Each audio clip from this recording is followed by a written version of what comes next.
years ago. I had just returned from a trip from Niagara Falls with my family for the 4th of July. We were all very exhausted after a long trip of driving, so my husband and I put the kids right to bed and called it a night. At about 4 a.m., I woke up thinking my husband had gotten up to use the restroom. I had used this moment to steal back the sheets, only to wake him in the process.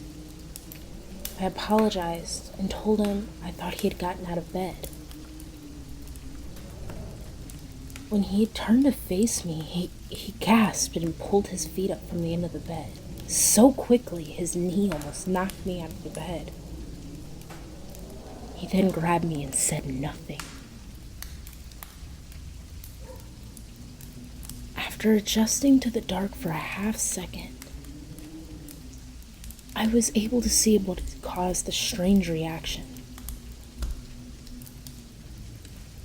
At the foot of the bed, sitting and facing away from us, there was what appeared to be a naked man or a large hairless dog of some sort.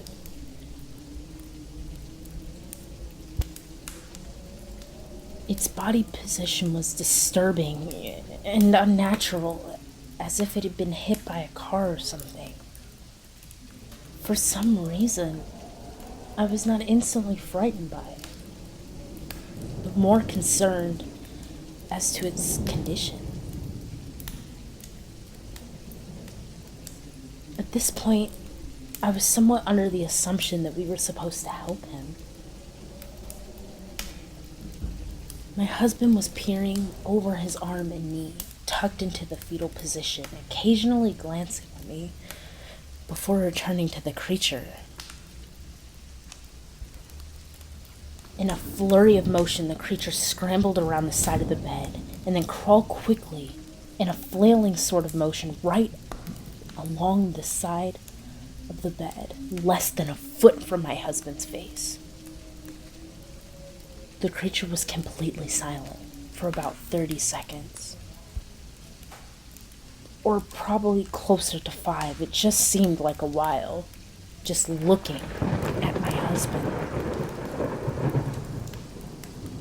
The creature then placed its hand on his knee and ran into the hallway leading to the kids' rooms. I screamed and ran for the light switch, planning to stop him before he could hurt my children. When I got to the hallway, the light from the bedroom was enough to see it crouching and hunched over about 20 feet away.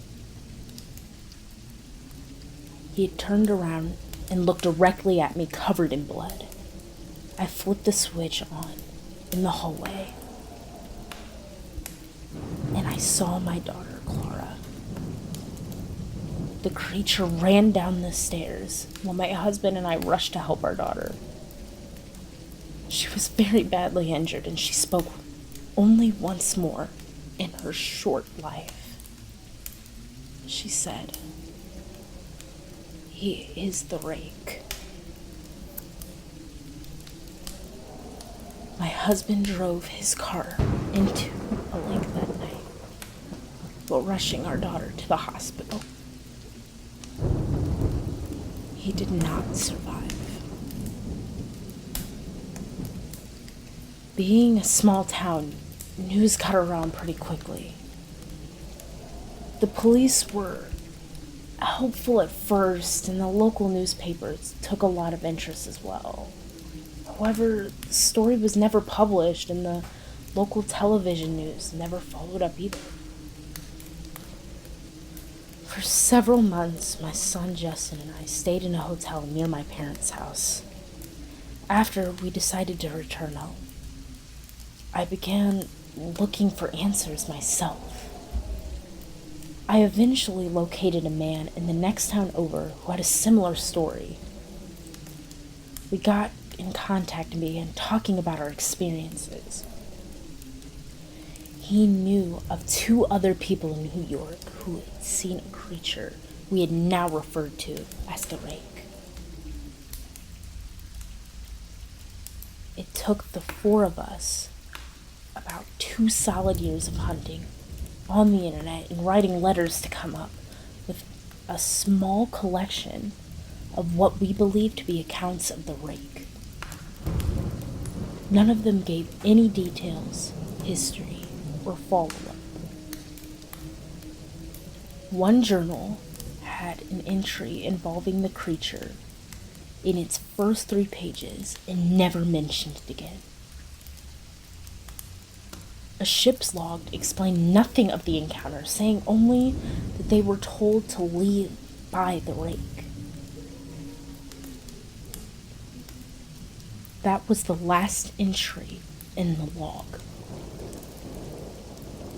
There were, however, many instances where the creature's visit was one of a series of visits with the same person.